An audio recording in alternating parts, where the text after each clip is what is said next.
देश में कोरोना के साथ साथ चीन और भारत की दुश्मनी भी पहले से कहीं ज्यादा गहरी हो चुकी है।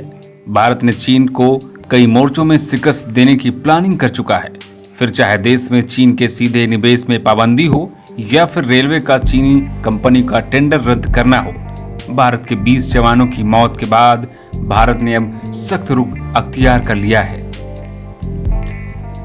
भारत ने साफ कर दिया है कि भारत अपनी संप्रभुता की रक्षा के लिए हर कदम उठाएगा। ऐसे में सवाल उठता है कि क्या भारत और चीन अनकहे युद्ध की तरफ धीरे धीरे बढ़ते जा रहे हैं। भारत के सख्त रुख को देखकर चीन ने कहा कि अगर भारत ने युद्ध की शुरुआत की तो उसे 3 मोर्चों में युद्ध लड़ना होगा। चीन का संकेत शायद नेपाल और पाकिस्तान की तरफ है। पाकिस्तान से भारत के पहले ही रिश्ते अच्छे नहीं हैं और नेपाल भी इन दिनों बिगड़ा बिगड़ा सा रहता है।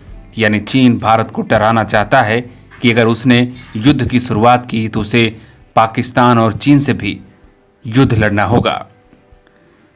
काला पानी, गालवन घाटी, लिपलेख, अक्साई चीन, वास्तविक नियंत्रण रेखा और नियंत्रण रेखा, ये वो 3 तरह की सरहदों के नाम हैं जिनसे भारत का नाता काफी पुराना है। ऐसे में आपके लिए जानना जरूरी हो जाता है कि अंतर्राष्ट्रीय सीमा, नियंत्रण रेखा और वास्तविक नियंत्रण रेखा, ये तीनों आखिर क्या हैं। एलओसी कहें या लाइन ऑफ कंट्रोल या फिर नियंत्रण रेखा, ये तीनों नाम एलओसी के ही हैं। नियंत्रण रेखा भारत और पाकिस्तान के बीच खींची गई 740 किलोमीटर लंबी सीमा रेखा है जो पाकिस्तान और भारत के बीच की सीमा का निर्धारण करती है। हालांकि रेखा पिछले 50 सालों से विवादित रही है। मौजूदा समय में 1947 में दोनों देशों के बीच हुए युद्ध विराम के बाद खींची गई तत्कालीन नियंत्रण स्थिति पर ही दोनों देश काबिज हैं। वास्तविक नियंत्रण रेखा भारत और चीन के बीच की वास्तविक सीमा रेखा को कहते हैं। सबसे पहले तो ये जान लीजिए कि भारत चीन के साथ 3488 किलोमीटर लंबी सीमा साझा करता है। ये सीमा जम्मू कश्मीर, हिमाचल प्रदेश, उत्तराखंड, सिक्किम और अरुणाचल प्रदेश से होकर गुजरती है। यह भी एक प्रकार का सीज फायर युद्ध विराम रेखा ही है, क्योंकि 1962 के भारत चीन युद्ध के बाद दोनों देशों की सेनाएं जहां तैनात थी उसे वास्तविक नियंत्रण रेखा मान लिया गया। इसे 3 सेक्टरों में बांटा गया है। पश्चिमी सेक्टर यानी जम्मू कश्मीर, मिडिल सेक्टर यानी हिमाचल प्रदेश और उत्तराखंड, और पूर्वी सेक्टर यानी सिक्किम और अरुणाचल प्रदेश।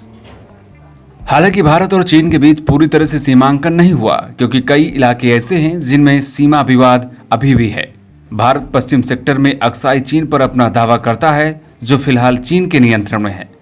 भारत के साथ 1962 में हुए युद्ध के दौरान चीन ने इस पूरे इलाके पे अपना कब्जा कर लिया था और तब से लेकर आज तक वो काबिज है।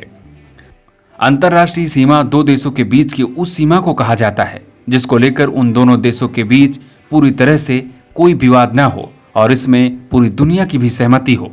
जैसे ब्रिटेन और तिब्बत की बीच की 1914 में शिमला समझौते के तहत जो सीमा रेखा खींची गई थी, वो आज भारत और चीन के बीच मौजूद सीमा रेखा भी है।